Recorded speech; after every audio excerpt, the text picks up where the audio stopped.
Maritime Technology is a center of excellence within the Maersk Group when it comes to technologies to be applied in new building vessels, technologies for the retrofits of the fleet that needs to accomplish new regulations or to need to become more energy efficient.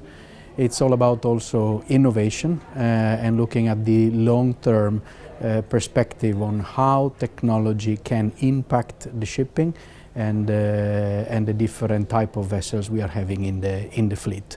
It's a group function, so it works for all the different 8 business units within the group with a strong focus, as the name is saying, into maritime.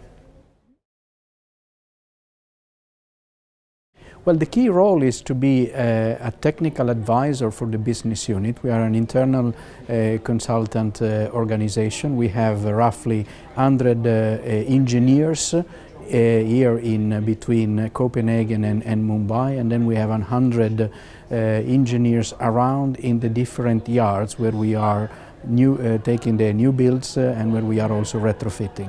And we are here to support the business units with decisions and to see how technologies are really impacting the operational results of the different vessels.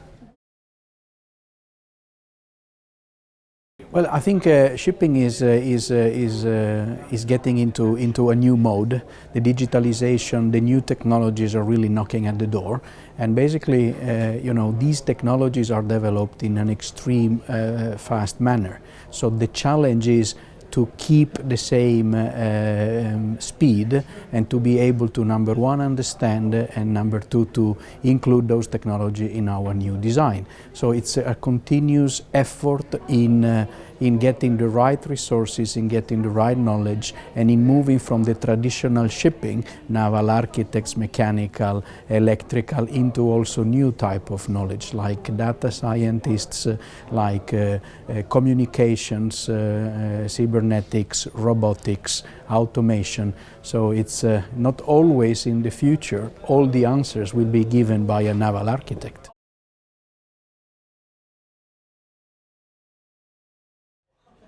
Well, first of all, it's very interesting for us to understand how those suppliers sees at this market and what's their mid and long-term roadmap for technologies, and basically being able to start discussing with them in a very early phase so that we can get the understanding on how to tailor their solutions for our needs.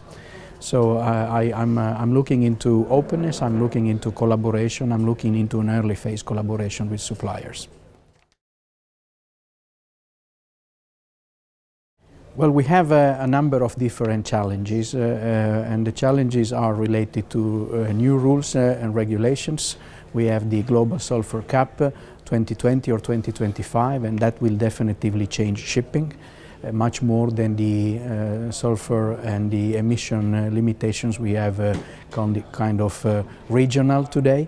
And then we have the new technologies, and the new technologies are coming from not the usual suspects. They are coming from players that so far have not really been having a role in the shipping industry. So how do we really get to understand who these persons and these companies are and how they can really change the way we do shipping today?